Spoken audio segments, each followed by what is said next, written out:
Hi, everybody. I've had an absolute blast recording your championship intros on audio and also on video. And for those of you that didn't know, the videos can be done special exactly the way you like them, because these are green screens and we can do them with a scene behind me. Do you want a fighting scene? Do you want a beach scene?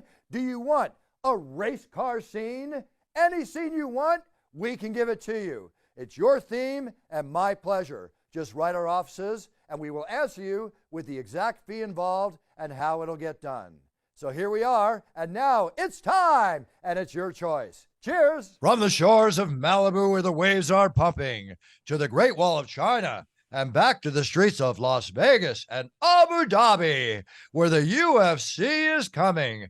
We are live. This is It's Time Radio, the show we talk about what you think about, but maybe you're afraid to voice. Do not worry. We will talk about it for you. We talk about everything on It's Time. Sex, drugs, rock and roll, film, TV, comedy, politics, UFC, you name it, we talk about it. I'm here with my co-host and producer, TJ Santis. TJ, another week gone by. Getting ready for Abu Dhabi coming up. Everything good with you? Yeah, everything's great, Buff. All right. Well, listen, I'm very excited because we have a special person on the show, someone I'm a huge fan of for many, many years. He's one of the finest stand-up comedians, actors, producer, you name it, this guy does it. He is the champion of the world when it comes to comedy, the pride of Mexico, Gabriel Iglesias. Gabriel. That was awesome. What was that? That was awesome. That was awesome. I'm gonna let Canelo know that I am now the pride of Mexico. He can go home.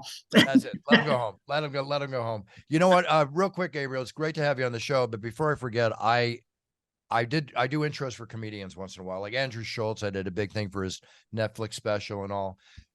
Let me tell you, it'd be an honor either to walk out on the stage at a big thing here in LA, or next time you have a show on Netflix or something, get with me. Let me do something real big for you to pop you up if you want it. February 14th, I will be at the Forum. You put yourself out there. I'll see you February 14th. Let me check real quick because I'm telling you right now, February 14th, the Forum is right up the street from my house, my friend. Right up the street. Let me do this real quick. We do a little business here. TJ's Become. Cool, well, I mean, collective. Buffer, it's February 14th. I don't know if you have a Valentine in your life, but now you have a date, so you can go. I got a great Valentine date. I need tickets, and I'm there. I got you. Done. Put it in the calendar. Talk to me a couple weeks before. We'll get it all lined up. Hey, Bruce, have I ever said how much I like your eyes? I'm free on the 14th. Nice. Really? Not my style, TJ. Homie don't go out with bald, good-looking men, so it's all good. I think you're both out of luck on that one. All right. Well, listen, it's just so good to have you show. I got to tell you, I didn't mention this to you when we saw each other at the charity poker tournament we were playing together a few weeks back, which was a pretty cool event. I'm a huge comedy fan. I've been going to the Comedy Store since 1972 when it opened up. And I saw everybody there back when David Letterman was the doorman and the host, right? Wow. So you name it, saw it all. Jim Carrey at 18, Andrew Dice Clay sleeping on Mitzi Shore's couch. I even started my own It's Time comedy night. I had my first show at the Laugh Factory, and it was a big hit. I was blown away because I was on the marquee and everything. And the Comedy Store said I could have the small room to start once a month. Then COVID hit. I had to kill it. I had Sam Tripoli, Tony Hinchcliffe, all these really fine comedians on my show. So I love stand-up comedy. As a result, I'm a huge fan of yours. And you were the highest paid comedian, if I'm not mistaken, in 2018. My other buddy, Russell Peters, he got labeled that one time. I know the kind of money comedians make. I'm very proud of you and enjoy that all the beauty that comes with it. But it's very deserving. It is not easy. I mean, I talk about myself being on the road doing what I do. You on the road doing, you do one show a night, this night, next night, different city. Are you still hitting the road a lot? Is this your main thing that you enjoy?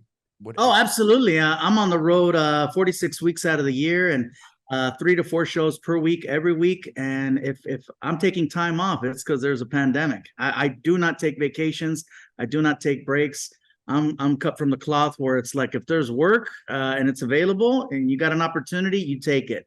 If I'm staying home, I don't feel right if I'm not out there. So my biggest thing is it's hard for me to say no. And anytime there's work and they present it, I'm like, oh, all right. Because I know all of this can go away. This is something very special that I get to be part of, and not everybody gets to do it. So it's one of those, like, even if I'm not feeling the best, hey man, you got to go out there and do what you do. Hey, 40 plus weeks a year. That's a UFC schedule, Buff. It's a UFC schedule, but I can relate to what he just said because, the old adage is, Gabriel, the show must go on, right? I mean, I'm an announcer. I've done the show with a blown out back, one leg, 102-degree temperature, you name it. Doesn't matter. They're fighting, right? We can get our job done. And in 2021, you came down with COVID and you canceled a bunch of your remaining shows. You mentioned the fact that the pandemic out there. So now, yes, it's out there. They say it's not as bad as it was. I have people all around me getting COVID again. I'm very careful myself to a point that we can be careful in the crowds that we work. So are you being careful because you just don't want to take the chance of getting COVID again? Is that how you feel? No, I'm still going out on the road. You just mentioned something about the pandemic that you were. No, he took time off during the pandemic. I did have time off, 2020.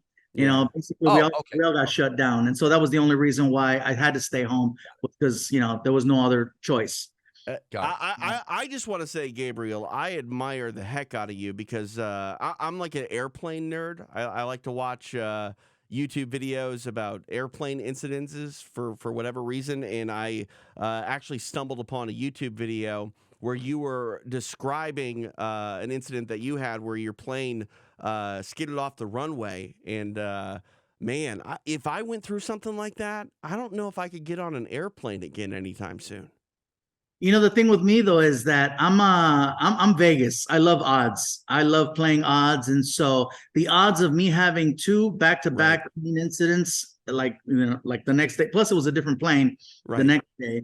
I'm one of those, like, all right, the near-death thing out of the way. We're gold for a while. So it's because mathematically speaking, I just know that it's the odds of it happening back-to-back like that would are pretty slim. They say the safest airline to fly is, God forbid, the one that just had an issue, right? Because they're tuning up all their planes. But they got everybody watching everything, and it's like, all right, we can't have a second thing happen. So everybody show up tomorrow. Bring your A game. Don't drink the night before. Are you nervous though, Gabriel? Anytime like you're on a plane now and you hit turbulence, like do you have any like PTSD or anything like that? I'd be lying if I said I didn't. It's just that usually. Turbulence is it's quick. You get the rumble, right. Maybe a couple minutes and then you're good. Now, if the turbulence gets rougher and you start seeing the bell comes on and the cart with the alcohol starts falling over, then all right. If it's not getting better and it's actually getting worse, then yeah. But I'm pretty good. I could sleep through most turbulence. I just take the attitude that I'm here, it's happening, and I got nowhere to go. I just hope for the best. I think traveling around the world, as we both have, and TJ, you too, we've been through a lot of situations on planes. But the odds are, in our favor. So all good. Knock on wood, because I got to go to Abu Dhabi next week. I want a smooth flight. How long is that flight, Buff? 14 hours? Yeah, it's 14, 15 hours. But what I'm going to do is the show's in Abu Dhabi. I'm going to fly direct from LA to Dubai. Okay. And then landing in Dubai, it's just an hour's drive. They'll send a car to pick me up, and much easier instead of the connector. So all Gabriel, when you go out on the road, like how many international places do you hit generally in a year? And does your comedy carry over to countries that, maybe, where English is like a second language to like, can you do most European countries? Funny thing, I just got back from Europe this Sunday. This past Sunday, I just got back from Europe. I went out and I performed in Germany, Portugal, Ireland, and London. Wow. England. So all these countries that I visit and I get to perform in, I'm always surprised myself that, English is not the first language spoken, but there is enough of an audience there that knows who I am and will come out to the shows. When I performed in Portugal, Lisbon, to be specific, I performed in a bullfighting ring. This is a 120-year-old bullfighting ring. It was massive, and we had thousands of people in a bullfighting ring. And I'm like, this is crazy. It's such a historic place, and everybody there understood me. There was no issues with a language barrier. They got the references. I don't perform in other languages, even though I am bilingual. English is just the way that I do it. Is And the way so the fact that people came out, it was great. Germany, same thing. And Ireland, well, English is spoken, and so is the same situation over in London. So it was actually a really good mini tour. It was only a couple weeks. I do and can perform in other countries. The problem is that I'm a dog dad, and I know some people are like, really? My dogs are everything to me, and I can't take my dogs international. I can take them anywhere in the US, and I do. My dogs travel with me, but international, I don't want to take a chance on any issues with quarantine or just them feeling uncomfortable. A 14-hour flight would probably kill my dogs. They're very old. One of them's 17, one's Wow. 12. And they can handle a 5-hour flight, no problem. They fly private. But if I stick them in Delta and they got to be in a carrier, and it's just they're going to stress out. Hey, I just want to get back to my dogs, but I can, and I do space out. Like I have Australia in December, and I'll be gone for 2 weeks in Australia, and then I have other runs all over, Copenhagen, Norway, Sweden. We've got South Africa coming up, Scotland. I mean, I try to go everywhere I can. that's awesome. I love that. And also I love the fact you're a dog dad. I'm an animal lover. So let me just ask you a few questions about your dogs. 17, because it's a shame that God only allows dogs to live an average of 12 years or so, give or take, and birds live to 50. I wish that was kind of reversed around a little bit sometimes. No offense to the birds. What kind of dogs? I have Chihuahuas. I have 2 Chihuahuas. Let me see, where's she at? I'll show you. Give me. Show me. Let me see. 3 whole seconds, because you gotta see. You gotta see the thing. The thing with her, she's like I said, 17 years old. Wow, look at that guy, girl. Look at her. Hi, honey. Yeah. That's so cool. And I got another one right here. He's a little bit thicker, but these dogs, they just, they're my life. This one right here, I've had her since she was a pup, and this is how she likes to spend her day. So I love it. The beauty of it is the smaller the dog, the longer they live, and you take good care. True. That is true. And so cute. She's very loyal. So like if anybody tries to pet her or touch her, she looks cute right now, man, but she turns into a pit bull real quick. I got to tell you something, Gabriel. If you don't promote the image of Fluffy right now with what I'm looking at right now, Fluffy's like the perfect name for this picture. It's so adorable, you and your dog right now. This is great. I love it. Definitely love it. Hey, so keep her on with us. With stand-up comedy, with all the restrictions of what you can say, the political correctness, with all respect to the Me Too movements, everything that's happened, how is stand-up comedy for you today versus 5 years ago with you wanting to let go the way you want to let go? I feel that if you are someone who wants to express strong views, you might want to just just really think about what you say before you say it, and just evaluate the consequences of it, which sucks. I've never had to be one to worry about things like that, because I try to avoid topics that set people off, which is why I avoid politics, religion, and sports, because all 3 of those things will just piss people off and divide the room. That's why I try to keep the shows friendly and just fun, and let people know I'm just here sharing stories. The problem is that now I'm finding that if you just even elude or hint about something that's inappropriate, which used to be fun, that whole thing of writing that fine line and being very suggestive with the comedy, but going there but not really going there. There's an art behind that, and people not vibing that or wanting to be part of that, it's totally understandable. But I guess the more I do comedy, the more I realize that the people that are there to see me are there to see me, and they're with me 100%, because they know I'm not trying to be malicious or come across like a jerk or just be insensitive, because again, the show's about me. I'm not making, talking about, whatever is the buzz thing out there, which is why, when people ask me political questions, I avoid it. I go, I'm not trying to get into it. Oh, you don't have an opinion? I go, of course I have an opinion, but it's not for the stage. I said, you want to hear what I think? Buy me a drink. Let's talk at the bar. I go, but leave your phone in the car. I love it. And you're so correct. Because when you think back to, some of your role models I read were Eddie Murphy and Robin Williams and Paul Rodriguez, of course. Eddie Murphy could never perform. He'd get canceled. I watched Eddie Murphy Raw the other day, and I'm like, you couldn't get 2 minutes in before he said something that was like, okay. Yep. And look at the great, like Don Rickles, who I used to go to Vegas and see back when, when the mob ran the town, when I used to go see Sinatra back in the 70s and stuff like that. His And act. Don Rickles was the comic. He was the Mr. Warmth. He was the guy that would intentionally go out and pick a fight. But he was the way he said his material on paper. Oh man, it's like it's cringe on paper. But when he would perform, his whole thing was making fun of anybody and everybody, and there was no political correctness behind him, and that's what made him awesome. And I don't know that there could be another Don Rickles right now without there being an issue. There can't be. I think the closest to a Don Rickles you get is when you see these comedy roasts, and you see what they get. But even they've got to tone it down now. I was watching some of the old comedy roasts, Charlie Sheen and David Hasselhoff, and I'm thinking, oh my God, there's just absolutely no way. I mean, I'm surprised they're even playing it on TV, which I love. Okay. I mean, there's certain comments made I would never make, certain words being said I would never say, and I never say them in public. But still, comedy's comedy, got to be able to laugh, got to be able to have a thick skin and let it fly. When we met each other at the charity event, you were so kind to me, and I appreciate your kind words, which tells me you got to be a UFC fan, right? I may or may not have watched a fight or two. I used to watch it back when there was no weight class. Like people could just fight, if you want to fight in swimming trunks and a tank top and look like you just finished having a couple beers at the concession stand, it was a free for all. I'm talking about the chemo days, the freaking Dan Severn, Tank Abbott, those times where it's just like, all right, watching like a 500-pound guy get leveled. I forgot that fighter's name, but I this looked like something out of a Street Fighter 2 game.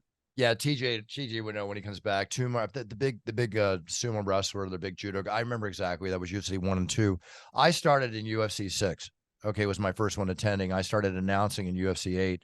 I come from those old days. Right now, in February, it'll be 28 years for me. So Joe Rogan, whom I know I'm sure you know, started about a year or more after I did. So I've got the longest running tutelage in the UFC, and I'm very proud of it. It's just incredible to be part of a sport that actually started from nothing and was created, that became mainstream. I mean, how many sports like that have happened in our generation, in our lifetime? No, it's just so cool. What I got a question for you. So anytime interview me a little bit, Gabriel. Come on, bring it. Come on. Anytime a UFC fan is watching an event, you're always the voice. I have maybe if you're watching the television show or something like that, it might be different. But in the event that, like, let's say, man, my flight got delayed, they're not letting me out of this country, who steps in for you? Well, and has there been a situation where somebody had to step in because you were stuck in freaking, wherever? Well, I went through a situation like you did. I again have done the show, like Dana White says, you have to shoot me to keep me out of the octagon. I've done the show where doctors, I blew my knee one night before 3 UFCs in a row. I severed my ACL, literally severed it. The doctors wanted me to lay in bed for 4 days doing rice. I said, because I got an MRI the morning, 3 hours before the show. I go, the heck with that. Get me a brace. I got a show to do. And I did 3 shows 3 days in a row on one leg. So you're going to have to beat the hell out of me to keep me out of the octagon. But in answer to your question, the only show I had the Cal Ripken streak going. The only pay-per-view I ever missed was about 3 years ago when I got COVID, when COVID was bad, when that first ramp up, and I got nailed. And of course, with respect to people around me, I can't give it to anybody else. So I couldn't go. And answer your question, there's an excellent announcer named Joe Martinez. I used to do every show, no matter what. I did a show in New York one time.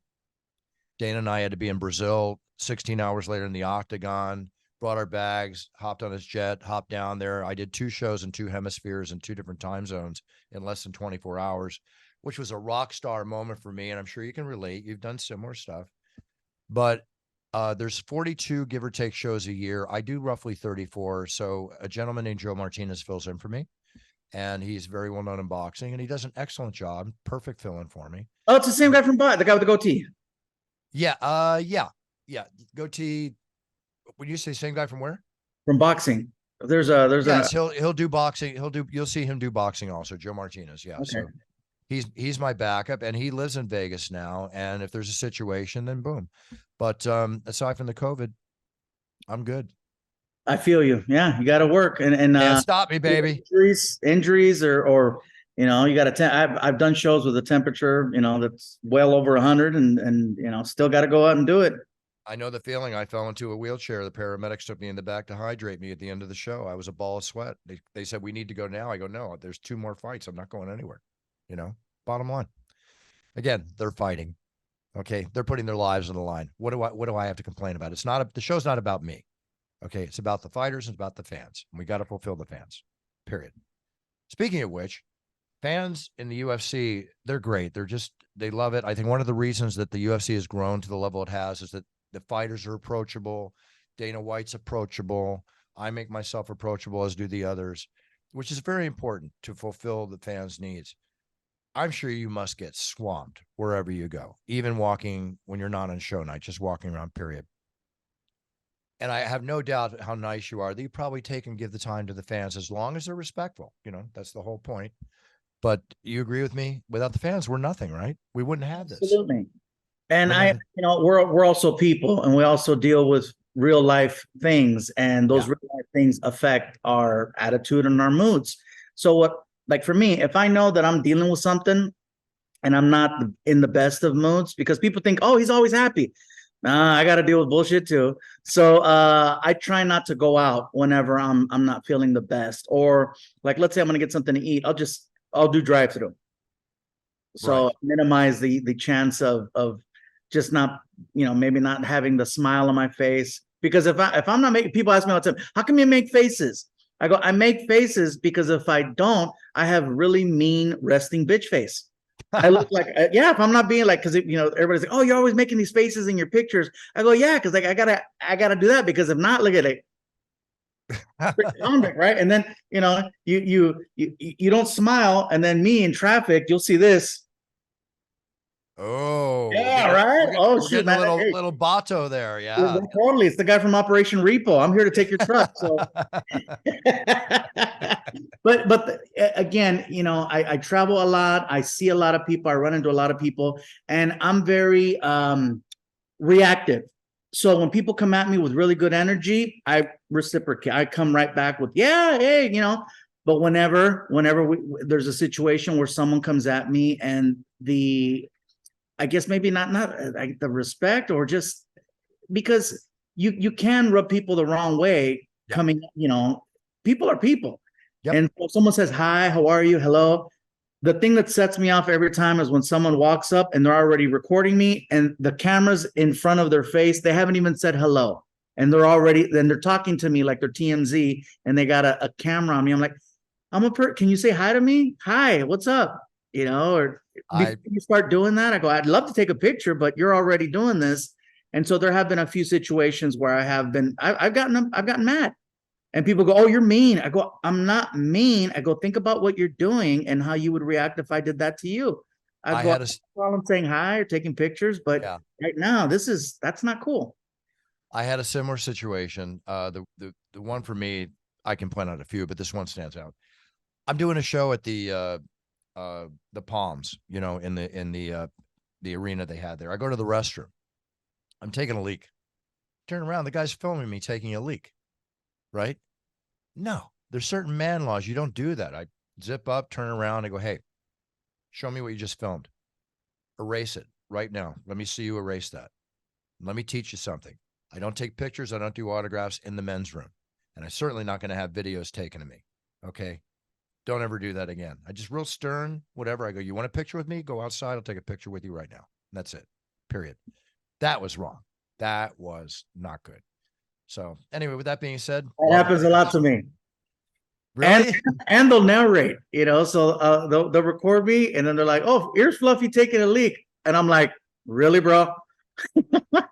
And of course, because I'm a comedian, oh, it's funny. It's always, you know, it's kind of a double-edged sword. And so it's a violation of privacy. No, it is. And I want to get mad, but then, you know, what happens? You get mad, they record that, they can edit it to however they want. And here's Fluffy being mad and mean and not nice. And, you know, unfortunately, nowadays, people just take everything and twist it, and you're always in the wrong. Listen, you know this already. People want to be famous for all the wrong reasons that you and I grew up in our generation. To me, I'll speak for myself. Being a celebrity, I have a problem with the word celebrity too, because I don't like be considered better than anybody else. I show respect to everybody. Just don't announce against me. Don't try to fight me, whatever, that kind of thing. But in respect to talent, you know, with the social media and all, it's just people just want to be famous for all the wrong reasons. I come from the world where well-known, the term celebrity, whatever the term, is based on talent. It's based on achievements. It's based on performance, right? Much Not work you just, put in, time spent, experience. yeah, Yes. exactly. Now, you mentioned about the drive-through. I got to ask you, okay, and pardon me if I'm keeping you on too long. Just let me know.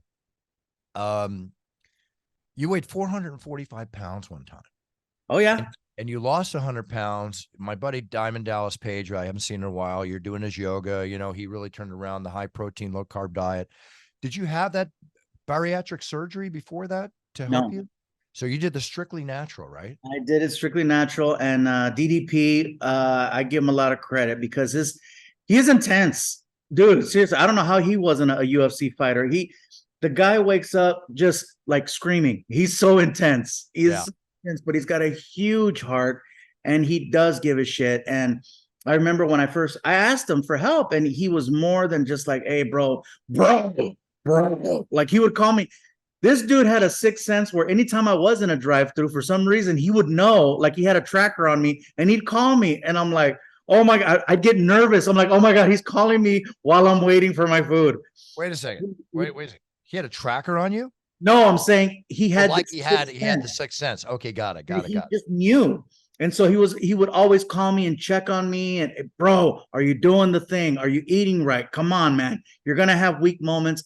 But the fact that he would take time to call me, check on me, he wasn't asking me to record a video for him or asking me to sign something for him or can you do X, Y, or Z. He was legit just, hey, man, are you feeling okay? How's your blood pressure? You're eating, is your sugar low? What are you doing?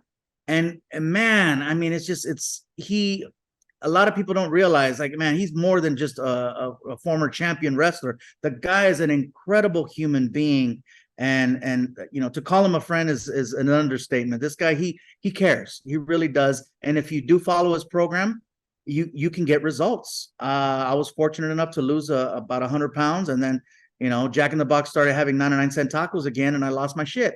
So I didn't gain the weight back, but I haven't lost any more weight, and I could definitely benefit from his program. Yeah, but the fact that you didn't gain any weight back is an achievement in itself, because listen, in diet, the first three words spell what? Die. Okay. Most people, I was in the nutritional industry. I have my own nutritional company, and I'm starting a whole nutritional line now with my energy drink and hydration drinks coming out, which is another story, but I'm very much into nutrition, staying in shape, and the whole 9 yards.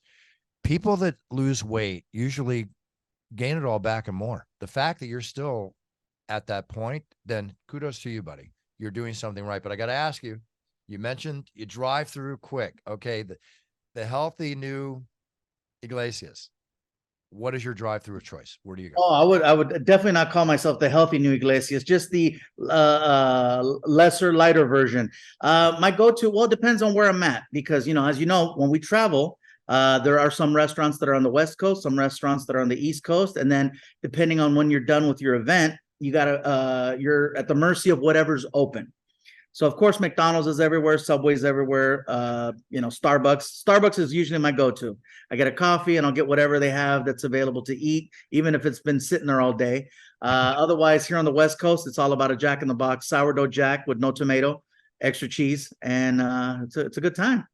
Okay, well, a late night for me, and I haven't done this in 2 years, but I have to admit, the Jack in the Box Ultimate Cheeseburger does it for me. Definitely does it for me. So and I rarely eat meat, but you know, it's like, I guess going without anything else for 6 months, whatever it might be, sex, food, banana cream pie or whatever, but to bite into a hamburger after not having a hamburger for 4 or 5 months is absolutely delightful. No question. Hey, you're such a good impressionist. Okay. When you do your sounds and everything, do you have like favorite impressions? Do you practice? Do you look for new? I'm sure you always look for new to add, or when you're writing your material and all that kind of stuff, but do you have any like favorites? I think it depends on whatever the story is that I'm trying to share.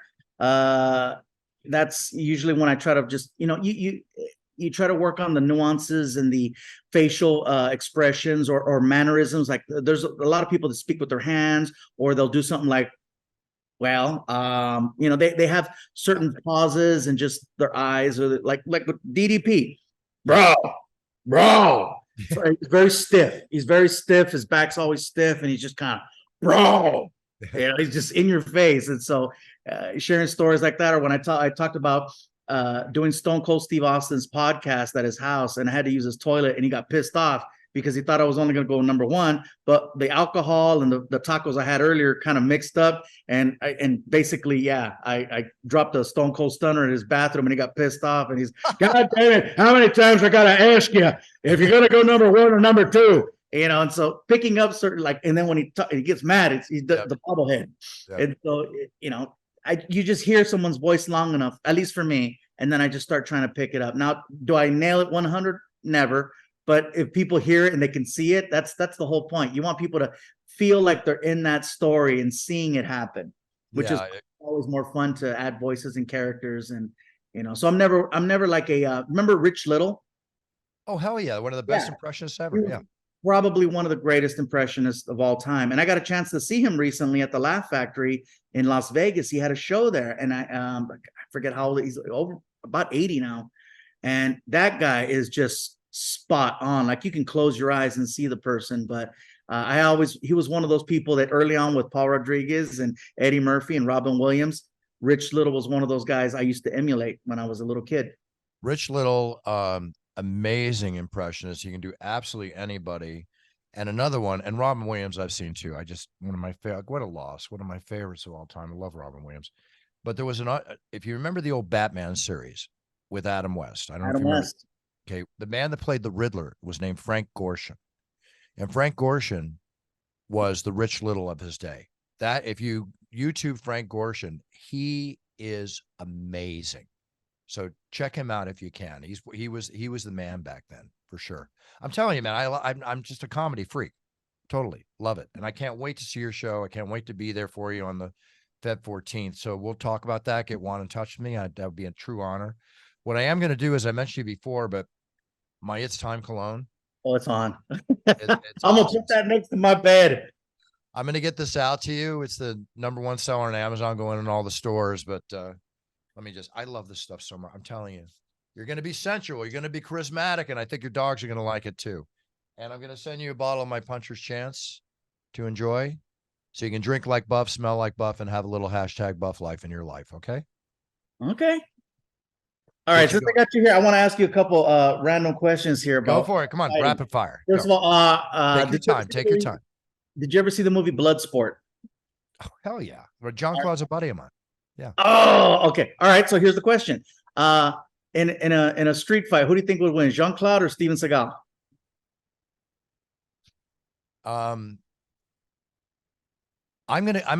This is gonna sound crazy, okay, but based on size and power and the way he can block with his length, I'm gonna give Jean-Claude is tough as nails. Don't get me wrong, tough as nails. Don't get mad at me, Jean-Claude. I'm gonna maybe give Steven Seagal a little bit of an edge in this one. Wow. Yeah. Okay. But it's a fight, and knowing fighting the way I do, anybody can win. If Jean-Claude can take him out at the knees, right, from a distance, I think that's the key factor right there on Steven. Okay. What about this one? In their prime, both of them, because clearly Dwayne The Rock is in his prime now. Him or Arnold Schwarzenegger in his prime? I'm going to go with Dwayne. I'd do the same, just because he's got all that experience in the ring, whereas Arnold was just posing. Yeah, I mean, Arnold's tough. We go back into when I first moved to California in '72. I used to go to breakfast at a place called Kenny's Deli up here on Wilshire Boulevard, near where my company was. Every morning, 9 o'clock, Arnold would walk in his prime. I mean, massively impressive, funny as hell. We became friends over the years. But Dwayne's got this edge to him. We're talking about a man that played football, a man that's, I'm going to give the edge to Dwayne. Okay. Awesome. Thank you. I was just curious. I'm like, all right, let me ask. No, ask whatever you want. Come on. You got any more for me? I'm here for you. I'll tell you whatever you want. It's more so like, Hollywood celebs and stuff like that versus actual UFC competitors. But okay. WWE fans versus UFC fans. Who do you think is more into the event? I think they're very similar and to each other. They're both so passionate, and the hearts and minds are, but I'm going to say it's a real close one. See, the WWE fans are into the whole entertainment value of the event, the show, the whole bit. Some, with all respect, thinking everything they're seeing is actually real. And I have so much respect for professional entertainment wrestlers. These men and women go through hell, 100+ shows a year. They get hurt. UFC fighters have gone into that world. And I've been told, even by a guy named Boss Rutan, he never got injured more than when he was doing sports entertainment wrestling versus fighting for real. But I'm going to say, because of the hearts and minds and all the drama involved, I'm going to go with the UFC fans. Oh, wow. Okay. A slight edge, but they're so similar, and they fall over into each category. A lot of the fans are mutual, you know. And right now that UFC and WME have partnered up, Logan Paul is always trying to get me to announce one of his shows. I got to tell you something. Vince McMahon, right? His announcer brought me up to him. And I don't know whether it's because I had to do a little legal action with Vince, not using, I managed my brother's career, the legendary Michael Buffer, but using Let's Get Ready to Rumble on a couple of things where he shouldn't have. And I had to kind of, make it known to him that it wasn't right. And we went through a little something, but maybe that's the reason. But he said to this guy, when he said, we need Buffer to do like a main event or whatever, he thinks I'm too over the top for the WWE. Wow. Really? Really? I didn't think there was such a thing as too over the top for the WWE. I don't either. I don't think so either. I mean, I would get in there. I would take bumps. I could get thrown, the whole bit. I would totally envelop myself into the whole experience. But I guess I'm too over the top for the WWE. You're way too over the top, man. You leave the ground when you announce. I do. I have a tendency to do that. I've blown 2 ACLs, for the UFC. I've given my part of my body, so it's all good. But I would love to actually do a one-off. My brother loves it. My brother loved wrestling. He did WCW. We've done work with the WWE, and listen, it's a show. It's not show business. It's show biz, baby. Right? Show biz. I think now that there's been this merger, I'm waiting to see if any of the marketing or the entrances for the UFC fighters are going to get better, because that's part of the big thing with WWE is these epic entrances where the fighters, they come in and there's the lights and the pyro and just the camera in the face, and it's a big show before the guys are even facing each other. Well, I felt like, all right, but if UFC is going to go that route, because I feel like in the beginning when it was Ultimate Fighting, I felt like it was a lot more show than actual a skill set, because it was like, oh my God, these behemoths versus these little guys, because there was no classes and stuff like that. So I'm wondering if that's going to be the case now. Now might be that opportunity for you to cross over, since the two are under the same umbrella. Well, let me answer your your thoughts. Back then it was a spectacle. It wasn't a sport. Okay. And it became a sport, and rules had to be put into place, which has nothing to do with the introductions. And also back then, when the Fertitta brothers and Dana White first bought it, they did put in the ramps, and they did have the big entrances, and they did do all that. They got away from it. Okay. For the direct, we're here. It's put your blood, sweat, tears, and life on the line. It's time to walk in, take your adulation, get in there, and the show begins. I do not see that changing. They're not going to emulate the WWE. If anything, it's such, as the saying goes, don't change the wheel if it's turning. Don't fix it. Yeah, if it's not broke, don't fix it. And right now, it's the biggest fighting event and spectacle in the world today. So now the biggest wrestling organization, the biggest fighting organization have joined hands, and it's just one big powerhouse. I don't see a lot of cross promotion. I just see, maybe if anything, a couple of people like me going in or whatever. But if anybody comes from WWE over to the UFC, it's because they really know how to fight. And I think the first one you're going to see, if that happens, is going to be Logan Paul. Yeah, man, people hate on him, but the guy is gifted. I got a chance to hang out with him for a little bit, and he was very inspirational just with his, and to be inspired that much by someone so much younger than me was like, all right, kid, you make a lot of sense. Okay. All right. Thanks. Exactly. He's a buddy. We were just texting each other this morning. I was sending him a good luck for his boxing event. Have you seen this thing with Dylan Dennis and all this stuff going back and forth between the two of them? Oh yeah, with bringing up the girlfriend and stuff. Yeah, that's oof. I It makes you wouldn't. want to see it. It makes you want to see it. The Makes guy you wanna knows see how to it. sell. But I'll tell you one thing, if I was in the ring and I was Logan Paul, I wouldn't wait. I'd feel like I want to pull these gloves off and just go for real. You know, let's do this, right? It'll be interesting. We'll see how it goes. I mean, Dylan Dennis is devastating jiu-jitsu. You know, he works with Conor McGregor.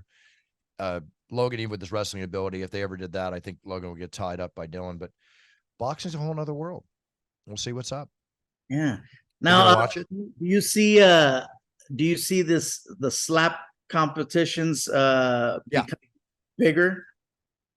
Dana says it's doing really well. I don't watch it. Every time I watch it, I'm thinking CTE and brain damage. Every time I see It's it, so direct. Yeah. it's so direct with the knockouts and such. But Michael Bisping works it. He enjoys it. It's got a huge fan audience. I'm not saying I don't like it. I won't be announcing any of them, but it's got a place. People, there's a market for everybody. And the guys are making some, pretty decent money coming in. So I don't think it's going to go away. I think it's going to continue. Listen, Dana has proven himself to be a maverick, like Vince McMahon is a maverick, right? To be a maverick at what he does and have that Midas touch. So he knows how to promote, and we'll see. Do you like it? I do. I was watching it when it was like those, like some Russians and an outhouse somewhere back in the back. Oh yeah, back before, the OG ones where it's like, Right. you don't understand what anyone's saying. There's no subtitles, and then just bam, bam. You're like, oh, and then one guy's like, "I'm winner," and I'm like, wow. Did you ever see? They tried to get an event off years ago by the guy that originally started the UFC, and it was an arm wrestling event, right? You're arm wrestling, but you get to kick and punch. Oh, okay. No, I didn't see It was a little too much. It was a little too much. But can you imagine that arm wrestling, yet you get to kick and punch? Man, at that point, just get in the octagon. It's almost like one of those wrestling matches where they would tie the guys they like shake hands and then they tie their arms together, and so they're attached. Yeah, exactly. So they can't get away, and I feel like that's kind of that vein right there. And how do you win an arm wrestling match while you're kicking and punching with the other hand? I honestly don't know. But I would watch. I would watch. Okay, of course. Listen, Dana said another thing too. It's been said on the show before. Be a tennis match in one corner, a baseball game here, a basketball game here, and on the fourth corner, a fight breaks out. Everybody goes to watch the fight. It's in our DNA. Okay. Not I'd say that's Dana White's words in so many words, and he's absolutely correct.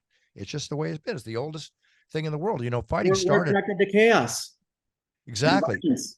Fighting started originally in Pancrase games where two men in the nude would fight in mud to the death. And that's where everything developed. Isn't that crazy? I don't think we'll get that barbaric, because one of the things that you mentioned about UFC in the early days, if the spectacle did not become a sport, I don't think the UFC would be here. I think it would never, put it this way, it would never have gone to the magnitude that it has internationally without all the refinement and the sports and everything that's been added to it. And the quality of the athletes would just get faster, more adept. It's amazing. We're seeing things in 16-year-old kids in dojos that we never saw. They're going to be coming into the UFC. It's unbelievable.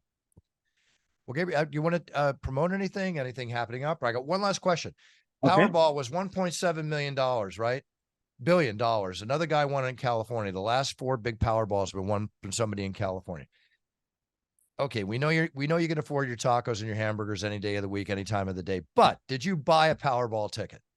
I did not. I did not buy a Powerball ticket. I haven't been inspired to want to buy a lottery ticket in so many years. I remember gambling with my rent money when it was considered gambling. Right. And so now I feel fortunate that I'm okay.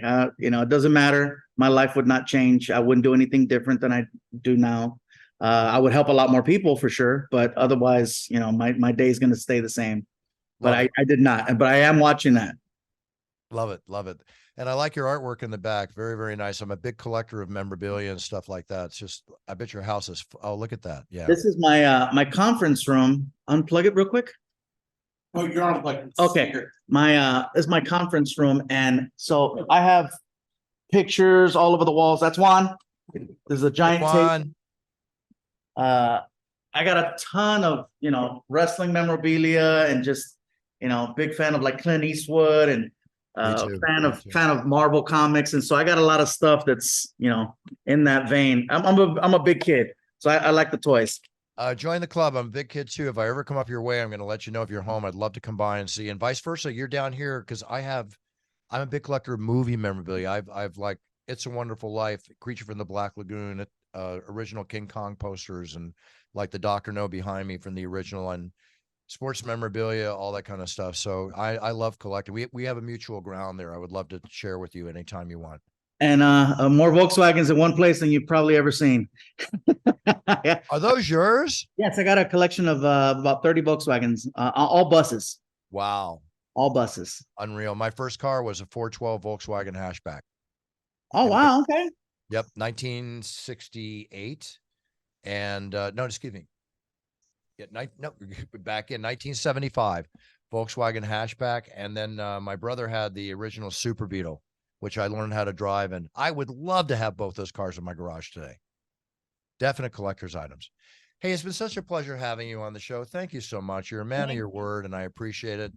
I'm actually going to be going to the Forum tomorrow. I'm going to go watch Peter Gabriel. He's performing tomorrow night. Oh, nice. That'll be a fun concert for sure. Yeah, so I'm looking forward to that one. But well, I'll be at the Forum February 14th if you want to get together. So all good. But that's awesome. That's really cool. If you would do that, I appreciate you putting that out there. That would be wonderful. And whatever tickets you need and whatever I can do for you, please let me know. More than happy to. I appreciate the friendship. Thank you so much. But you asked about promotion. Hey, if you want to tell my fans, go see Gabriel Iglesias. He's catch it. Fluffyguy.com is the website for tickets. I go back on tour next week. You heard it, folks. Fluffy.com tickets. He's going to be all over the world. Take your chance. The man is hilarious. I'm all right. I'm not fat. I'm fluffy. I'm not fat. I'm fluffy. All right. Oh, look at that little sweetheart. Bye, honey. Thank you so much. Can she still see okay? She can see really good out of one eye. The other eye, she's a pirate. So, it don't matter though. It's awesome. Love the love. Love the love. Thank you so much, Gabriel. I appreciate it. Big cheers, no fears forever. And I will talk to you soon. And thank you. Thank you for your kind words. And thank you for being on the show. I can't wait to smell like you. Yeah. Buff Life, baby. It's coming in. Get ready for your packages. I'm going to be on this right after I hang up. Thank you. All right. Take care. Bye, Juan. Thank you. Talk to you soon. All right, everybody. Thanks for tuning in. Fun show. And like I say, get ready when you set on that yellow brick road to your future. Make sure you know everything about what you're doing. You want to perform, be the best you can be a role model to your sphere of influence. So when you set on that yellow brick road, whether you're first, second, third, champion, 10th, it doesn't matter. If you're performing your best and you're winning, and that's what we're all about on It's Time Radio. It's time to win. It's time to win. Buffer out. Have a great weekend. Cheers.